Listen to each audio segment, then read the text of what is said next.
Good evening, good afternoon, and welcome to Guna Matters, or rather Cannon Fodder, featuring Guna Matters. Now, again, I'm late with my video for Cannon Fodder. It was supposed to be done on Monday, but having a great time with the family over the weekend. My son went away to friends of ours, and obviously me and my wife had alone time.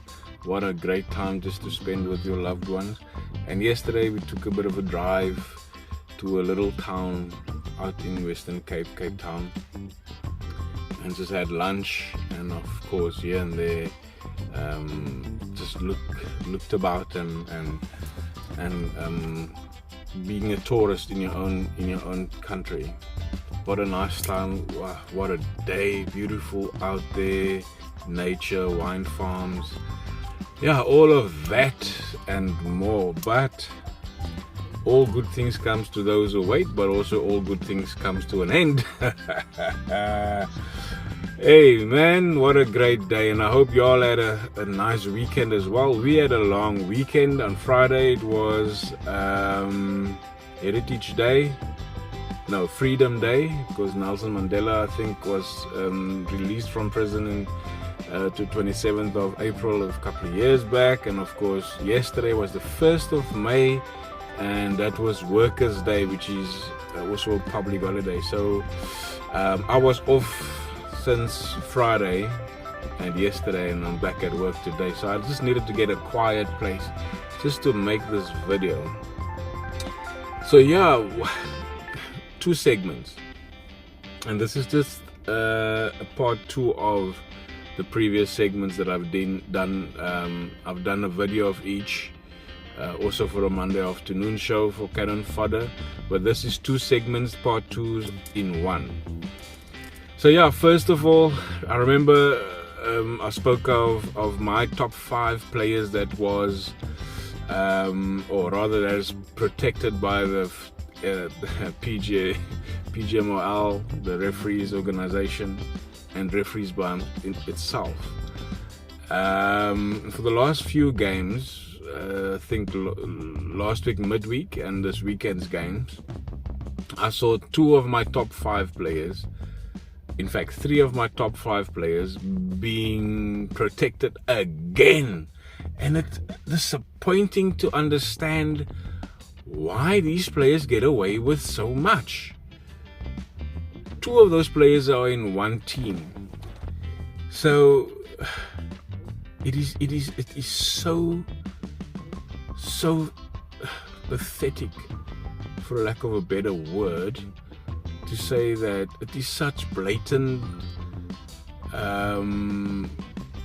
things that these players do, and they still get away with it. And yes, it's subjective in terms of the rules and whatever the referee on the day decides he wants to do. But really, is it really subjective, or is it just an agenda to against the teams that these players play? I mean, let's go to the Spurs Man United game. I feel that it wasn't harsh, but still it could have been a card for Harry Kane, my number 1 player that has been protected in the English football. Harry Kane, he should have gotten a yellow card, and he did not. I can't remember, this was such a while back, last week, midweek, what he did. But it is such a understatement to say that these players get away with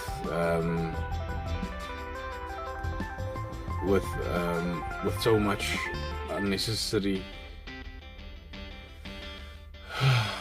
It pains me, really, it does. It pains me. Wow, I can't believe it.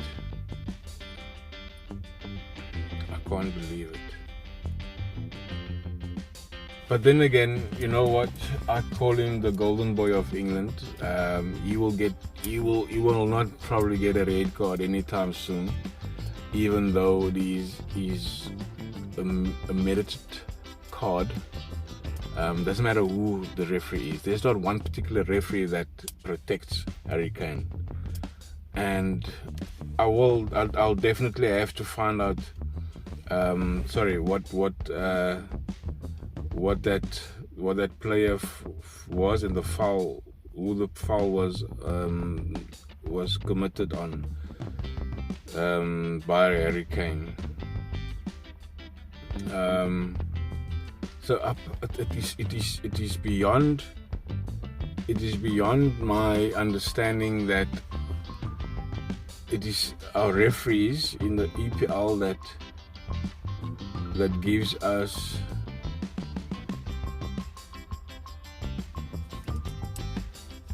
the negative reports, the negative vibes about our players. I mean, you have referees go on the reputation of the player. I mean, there's so many players that I can call upon and say the referees won't give a penalty against that player or a legitimate foul against that player because of certain histories of such player.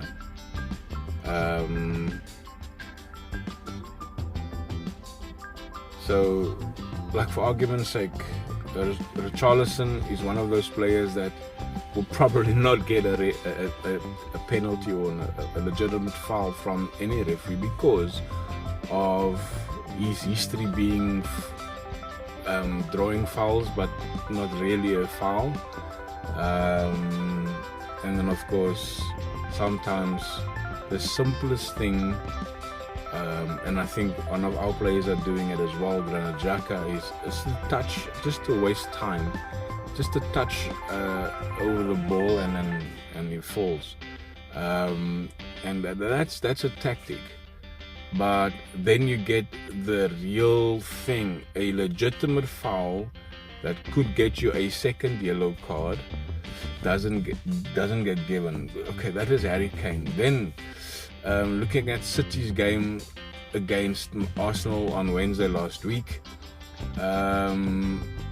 Jack Grealish got away with so much. I mean, he almost choked Thomas Partey, and this is not the after fact of Arsenal being poor in that game. This is the reality. Yes, Arsenal have been poor, Partey have been poor, but there was a come together between Grealish and Partey, and they shoved each other, and you know, there was a section where Grealish caught or grabbed hold of his collar and with both hands. And I mean, it's not exactly the same, but Casemiro got sent off for having his hand around a player of I think it was Fulham or Southampton rather, and he got banned. But Grealish also being, you know, a pretty boy of England and such a protected player, obviously he got yellow carded, and Partey got yellow carded, and there's so many things that happened thereafter that saw him got away. The same with Rodri. Rodri also got away with certain things before getting a yellow card, pulling on Reece Nelson's jersey, got a yellow card. But before that, he should have gotten a yellow card on another couple of fouls that saw him got protected by the referee. So those are the two players in that one game against Arsenal. But the game against Fulham this weekend also saw the same two players got the protection of the referee. Not so much Rodri. Rodri had a good game against Fulham. He didn't have much of transgressions, as you may. But Grealish got come together with Tete, the defender of Fulham, and both of them got yellow carded. And then later on, Grealish fouled the player, or rather, it seemed like the player fouled him, and he fouled the player, and the referee blowed for the Fulham player, and Grealish dissent. He blatantly went against the referee, and he threw up his hands, and it's like dissent. And for the life of me, any other player, if he had that, or he had done that, he probably would have gotten a yellow card. Whether he was on a yellow card or not, he probably would have gotten a yellow card. And again, Grealish was protected by the referee. And later thereafter, he got fouled, and he clapped his hands against, and to say, it's almost like he wanted to say, well done, referee, you blew for me now. That's also dissent. And oh man, it is such a frustration to see blatant things happening on the pitch, and the referees subjectively making their decisions known. I'm not going to give him another yellow card. You know why? Yes, they are in the running and probably winning the league. Until the fat lady sings, I will then put up my hands and say, yes, the league is now over. But I mean, giving him a second yellow card, give him a red, obviously turns into red, and he will be banned for 2 games, and those 2 games will be massive games. And you know, it's always these type of things that you're gonna need to sort of rely on, and not saying the things that you really want to say for the sake of the reports that are out there, the people that are watching, the things that you might get in trouble for. Look, we're not paid pundits as the people of BBC or Sky Sport or wherever. We are purely content creators, and it is such bizarre decisions that goes against certain teams. I mean, Fulham has done well. Fulham came back into the game, and obviously they made a mistake and lost the game. But if that had been a second yellow card for Grealish, a red card would see Fulham probably draw that game or even go on to win it, because that's how well they played against Man City. And so yeah, again, Grealish was protected in that game, as well as in the game against Arsenal together with Rodri, and of course last week Kane against Manchester United. So that frustrates a person, a lover of football, not per se the teams, a lover of football. And that frustrates you, that frustrates the hell out of you to witness those type of decisions not made against players that are so-called protected by the PGMOL. And it frustrates the teams that they're playing against, and the managers of those teams, and the players. Obviously they react to those decisions, and then they are punished, or they are under the limelight on that referee's in that referee's sight for that game. So I don't know what the PGMOL is going to do about this. I mean, since this Howard Webb guy came into the PGMOL as the referee's head in terms of VAR and whatever else he's overseeing, look, it probably has gone better. It has improved, but still those decisions that are not made against the players or certain players, for argument's sake, that any other player probably would have gotten. And that is the unfairness of the PGMOL. And I think it's a lot to do with the pedigree of the team, or where the team is, and that the players that you would see is that plays for certain teams, whether it's a personality like Harry Kane is not winning anything, but because his personality, his stature, the type of player he is, he gets protected. And then you get Grealish and Rodri, they play for the champions, and if any one of those two players get red carded, there is a void, and it would be hard for them to obviously rotate their players in all the competitions that they are. And those are the type of things that you need to consider, and it makes you think, is there deals in place? Is there things that are being said from the club? I mean, the club is already in so much trouble, and see what's happening.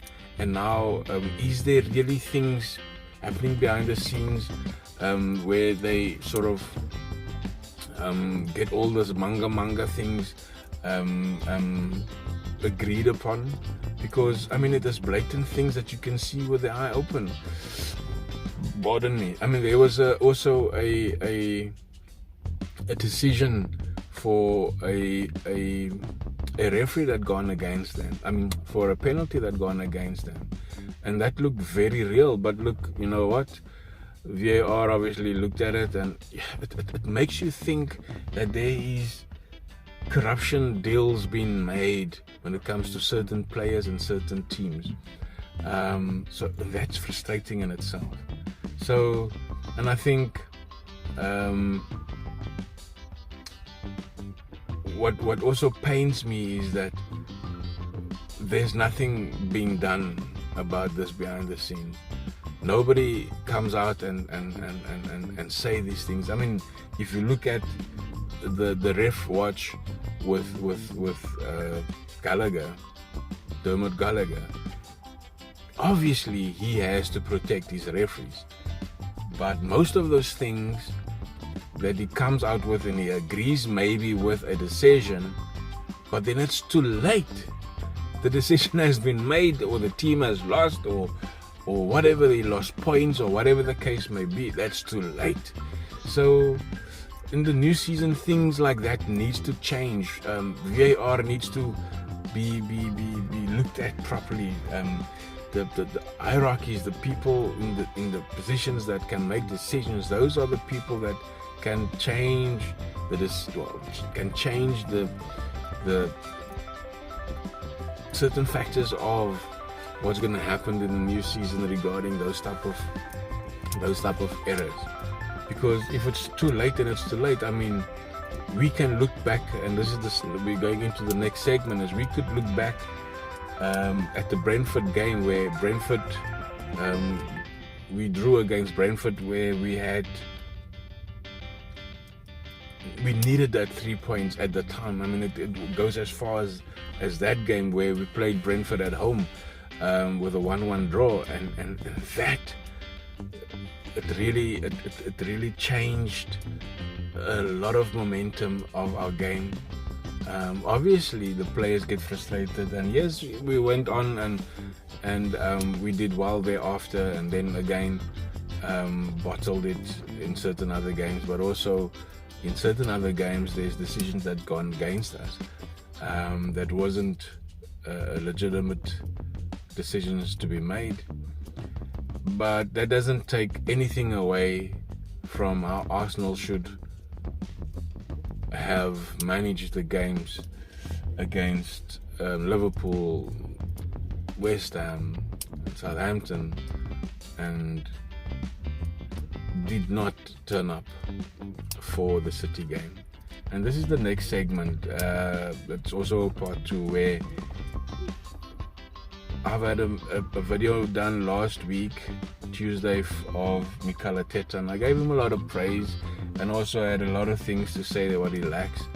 And this is the part 2 of it. And Mikel Arteta has to take a lot of blame for those last 4 matches: Liverpool, West Ham, Southampton, and Manchester City. Now,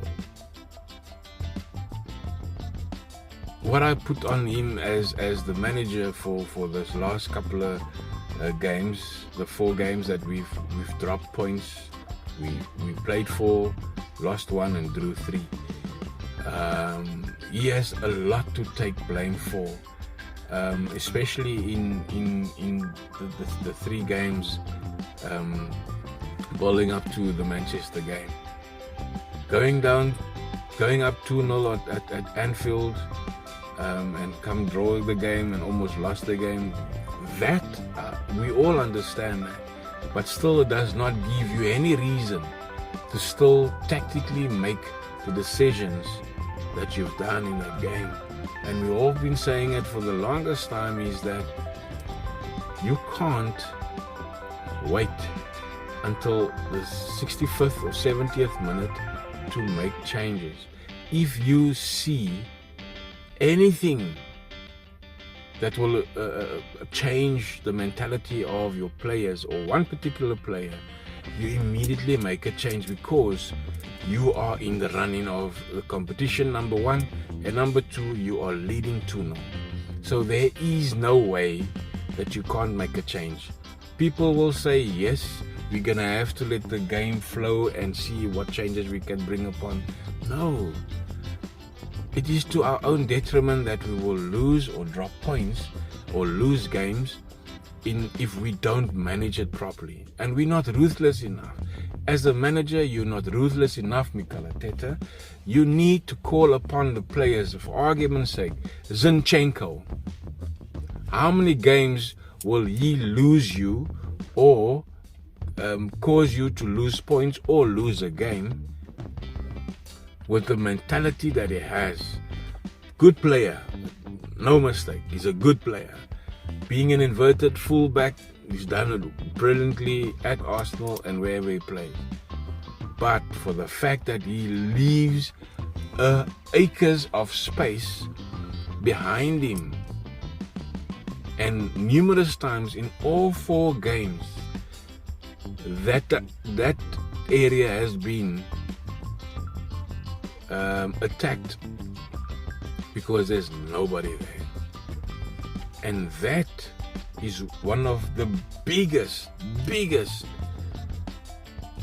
mistakes that we have made as a team, and you as a manager, Mikel Arteta, is what you've made, because you kept on insisting in playing Zinchenko, whereas managing a game of any stature, we are in a run-in, for Pete's sake.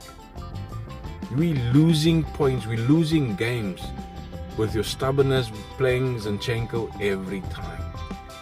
Zinchenko has lost us so many games, or rather, we have lost points because of Zinchenko, single-handedly. There's not one fan that can say that when we conceded goals was not from that direction or from that area. Zinchenko is out of position. We cannot say we've lost points or games or drew matches because we had somebody covered for that position. No, we didn't. Majority of our goals that we've conceded either comes through the middle or comes through the left back position. We have got a brilliant left back in Kieran Tierney. Be ruthless. If he's out of position, take him away, put in Tierney, and create some position for him if you want to play him 60-70 minutes. But don't wait until the 70th minute where Kieran Tierney has to come and change a game. Yes, he's capable of doing it, but his mentality is now such, with so much pressure on him to say, this is what I'm going to have to do. But the damage has been done. And then you keep on playing a Thomas Partey that is off form. He did well against Liverpool, but after that he was out of the water. He was dead in the water. Then rather put in Jorginho. Why did you buy Jorginho? For the fact that he's a Chelsea player? Or the fact that we needed depth? Or we needed a competition for Partey? That is being stubborn. That is not being ruthless. If Partey is not performing, he's done well for the rest, the full season so far. But you gotta be ruthless with these players. Ten Hag is doing it. Pep is doing it. Klopp, well, not so much Klopp. I mean, Fulham's manager, he's doing it. The younger managers are doing it. Why can't you as a manager that has been under the best manager of the league. You worked under him for so long, and yet you can't be ruthless. I'm not saying you must be like him. Be ruthless. Gabriel Jesus came back from injury. Yes, he scored 2 or 3 goals. That's it. Trossard has done well every time when he started a game or when he came on as a sub. You keep on playing the players that you think you can trust, but they are not showing it on the pitch. Zinchenko, Thomas Partey, Gabriel Jesus, and Xhaka. Those are the players that you need to be ruthless with, because they are your senior players.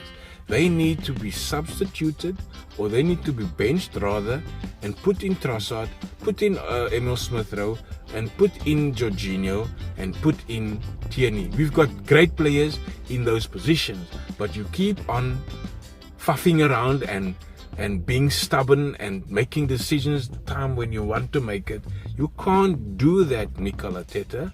We have lost a momentum. We have lost points. We have lost a distance of 9 points possibly going into the Manchester City game. And we would have been so much better off. Even if we've lost the game, we would have still been 6 points clear.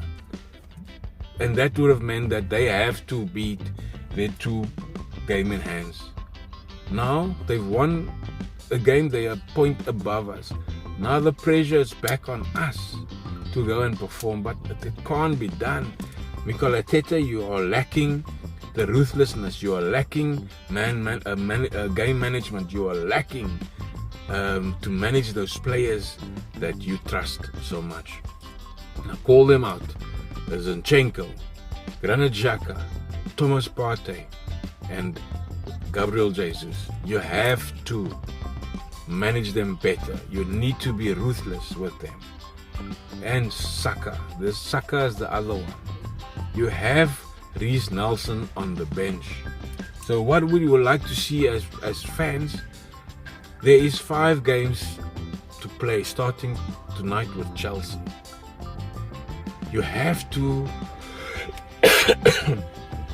pardon me, you have to be ruthless first of all. Number 2, you have to stop with your stubbornness and make decisions to better and improve the changes you make, because the changes you make does not necessarily bring the change in the game or improve the game. Because for the last 4 games we did not do much as a team. We did not even turn up at City. Pardon me. They take nothing away from City. City is a good team. They are miles ahead, light years ahead of us. But they are winnable. We went there with no occasion, no idea of what we're gonna do. You said in your pre-match press conferences that we prepare well. We're preparing because we understand what they can do. None of that preparation was shown on the pitch because nobody did anything. Left to right, right to left, and back. That's all. Reiss Nelson and Trossard and here and there Jorginho, the only 3 players that made a change in that game is by thinking forward. And also the captain sometimes need to be more, you need to be more hard on the captain as a manager, because not one of the players in the team, I will give them all, if I'd rate them, all below 2, which means all of them would either get a 1 or a 0. And that is how bad they did. They didn't turn up at all. The whole world was against Arsenal to lose, and the world succeeded. And to me, that is pathetic. That's pathetic. So, Mikel Arteta, you have to obviously pick up your game, pick up your style. You've got a lot to learn still, and you have to be ruthless more and stop with the stubbornness. Make the decisions based on how we can improve and affect change in the game. Because currently, last 4 games, we have not done that. And the changes that you've made in terms of substitutions did not affect the game positively, except for the last game. So yeah, that's what I have to say. I'm fuming still because of a team that didn't turn up at all. I mean, Fulham played better than us.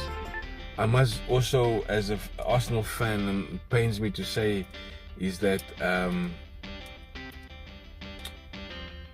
Tottenham Hotspurs did well against